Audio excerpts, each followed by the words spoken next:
খানার মাছ, বউ বাচ্চা পলাইন তো মাছের জন্য তাই বলতে তাদের কিস্তি মিস্তি সবকিছুই আছে। আমরা আজকে এমন একটা জায়গায় আসছি, আপনারা সবাই চিনেন, এটা হলো যে দক্ষিণ কাটলের রানের রাসমণি ঘাট। এখানে আজকে আপনাদেরকে দেখিয়েছি কিছু মাছ, যেখানে মাছ বিক্রি হচ্ছে খুচরা এবং পাইকারি ভাবে। আসলে ভিতরে যে ঘটনাগুলো আসলে আমরা অনেকেই জানি না। এখানে দূর দূরান্ত থেকে মাছ ধরতে আসে কিছু জেলে, তাদের জীবনের কিছু কথা আজকে আপনাদের কাছে শোনাবো।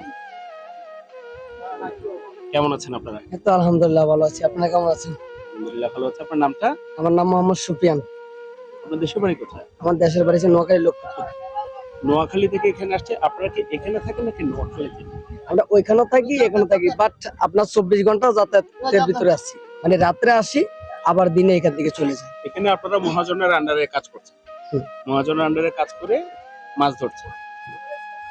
আসলে বর্তমানে আমাদের এখানে মাছ ধরার যে পজিশন দেখছি, এখানে একটা সময়ে দেখি যে আমরা প্রচুর পরিমাণে মাছ আর প্রচুর পরিমাণে মানুষ, যেটার একটাও আমরা দেখছি না। মাছ নাই, মানুষ নাই। এই মাছ এবং মানুষ দুটোটার একটাও নাই। তাহলে আপনাদের জীবন জীবিকার আসলে কি অবস্থা বর্তমানে? এখন বিশেষ যেটা সত্য কথা বলতে হলো, এটা আপনার এক সময় এক একটা জেলে মাছ পাইতো আপনার 5 থেকে 6 করে, কারণ মিনিমাম 1 লাখ 1.5 লক্ষ টাকার করে মাছ পাইতো একটা ছোট নৌকায়। সেই জায়গা থেকে আপনার মাইনাস প্লাস দিয়ে মাছ পায় মাত্র তারা 2টা 4টা 5টা, যে যাদের তাদের তেল খরচ হয় না, তাদের সংসার খরচ হয় না। ওদিকে বউ বাচ্চা নিয়ে টানতে আছে বাড়ির মানুষ, এদিকে টানতে আছে ওনারা। কারণ একটা ট্রলার ছেড়ে গেলে তাদের 15-20 হাজার 25 হাজার টাকা খরচ ছোট নৌকাগুলো। তো তারা মাছ পায় কত 2 হাজার 3 হাজার 4 হাজার 5 হাজার টাকা। এই টাকাটা মাছ যা পায় এই মাছ বেচা, তারা না পারে হীরা আবার তেল কিনতে, না পারে তারা আবার হীরা কিছু কি খাইতে। তাদের সকল ধরনের সমস্যা। তারা প্রত্যেকটা ট্রলার যায় দেখেন আপনি, আলুর ভর্তা ছাড়া অন্য কিছু নাই, আর মুসুরি ডাল। তারা মাছ ধরে ঠিক আছে, বাট তারা মাছ খেতে পারে না। কি খাবে? যেন 5টা 6টা মাছ পাইতো, সেখানে তারা মাছ পায় 5টা 10টা বা 2 হাজার 3 হাজার টাকা মাছ। এখান থেকে মাছটা খাইতেই রাখে কিভাবে, বা বাড়িতে মাছটা পাড়ায় কিভাবে? খানার মাছ, বউ বাচ্চা পলাইন তো মাছের জন্য হাহাকার করে, কিন্তু একটা মাছও পাড়াইতে পারতেছে না, মাছ অল্প পাওয়ার কারণে। বিদায় আরেকটা কথা হলো গিয়া, কারণ জেলের সম্প্রদায় বলতে তাদের কিস্তি মিস্তি সবকিছুই আছে। তারা এনজিওর সাথে জড়িত, 90% লোকেই এনজিওর সাথে জড়িত। প্রতিটা এনজিওওয়ালা তাদের বাড়িতে আসা তালা জ্বালা হামাদা বিভিন্ন ভাবে করতেছে।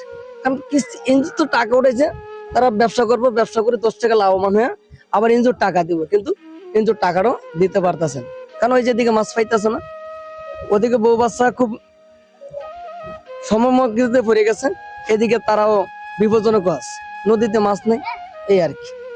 আচ্ছা, আমরা যেটা জানি যে সমুদ্রের মধ্যে একটা নির্দিষ্ট টাইম পর্যন্ত মাছ ধরা নিষেধ, জেলে মাছ ধরা নিষেধ, সমুদ্রে সকল ধরনের মাছ ধরা নিষেধ, ইলিশ মাছ ধরা নিষেধ।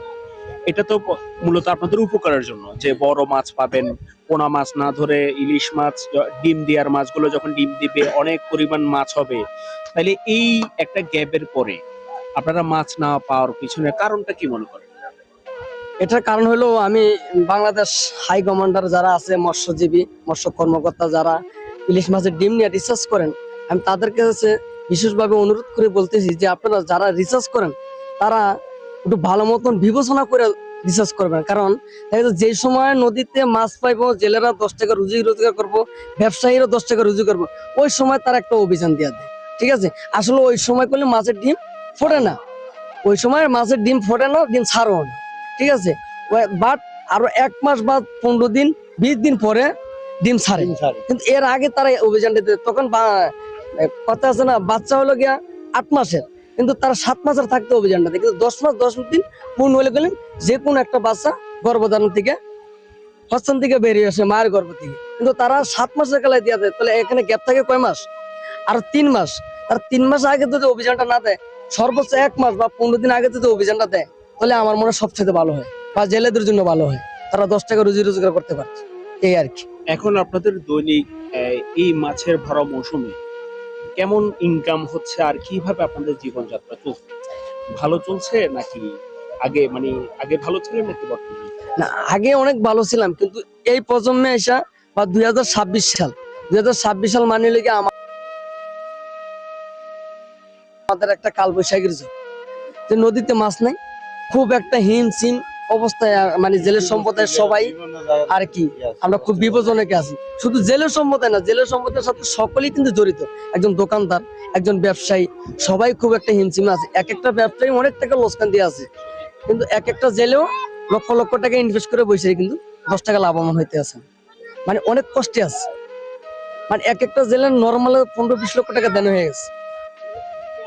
তাইলে আপনাদের কাছে আসলে সরকারের প্রতি আপনাদের বলাটা কি? আপনাদের জন্য আসলে সরকার কি করতে পারে আর কি করলে আপনাদের জন্য ভালো হবে? প্রশাসন কি ধরনের ব্যবস্থা নিলে, মানে যে ধরনের ব্যবস্থা বর্তমানে প্রশাসন নিচ্ছে ওইটা কি ঠিক আছে, নাকি কি ধরনের প্রশাসনিক ব্যবস্থা নিলে আপনাদের জন্য সুবিধা হবে মনে করেন আপনারা? হ্যাঁ, আমি মনে করি কি যে আগে যেই পজিশন গুলা নিছিল রিসার্চ গভর্নমেন্ট, যারা ডিম রিসার্চ করতো, মৎস্যজীবী কর্মকর্তা, আগের দিনগুলো ছিল ভালো। কিন্তু আজকে 2 বছর ধরে যারা মৎস্যজীবী কর্মজীবী যারা আছে, তারা রিসার্চ গুলো আমার মনে হয় সঠিক করে না। সঠিক করে না বলতে কিরকম, তারা ওই যে আগে তো বললাম যে 7 মাসের কালে তারা অভিযান দিয়ে ফেলে, কিন্তু 9 মাসের কালায় বাচ্চা ফুটবে।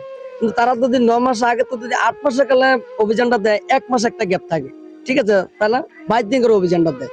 কিন্তু আমি মনে করি যে যদি 9 মাসের কালায় 8 মাসের কালায় অভিযানটা দেয়, প্লাস 8 মাস ফারে প্লাস যদি অভিযানটা দেয়, তাহলে সবচেয়ে ভালো হয়। আমার মনে হয় যে সবচেয়ে ভালো হয়। কিন্তু তারা 3 মাস আগে অভিযানটা দেওয়ার কারণে জেলেরা আরো দুর্ভিক্ষিতে পড়ে, এইভাবে দুর্ভিক্ষিতের ভিতরে আছে জেলেরা, তখন আরো বেশি দুর্ভিক্ষিতের ভিতরে পড়ে। কারণ এইভাবে তো ছেলের সন্তান নিয়ে না খায়া দিন কাটছে তাদের, ওই সময় তো আরো বেশি ভয়াবহ।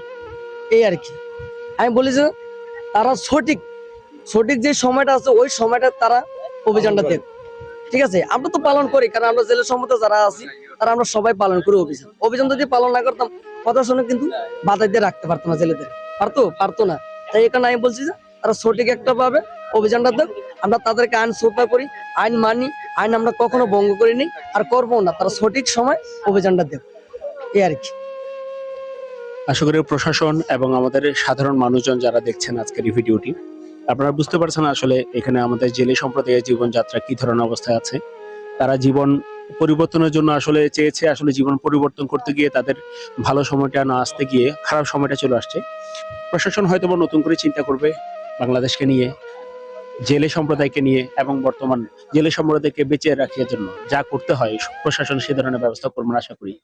ভিডিওটি যারা দেখছেন তারা জেলে সম্প্রদায়ের জন্য পাশে থাকবেন এবং ভিডিওটি যতটুকু পারেন শেয়ার করে প্রশাসনের দৃষ্টিগোচর করুন, এবং সেটাই আশা করি।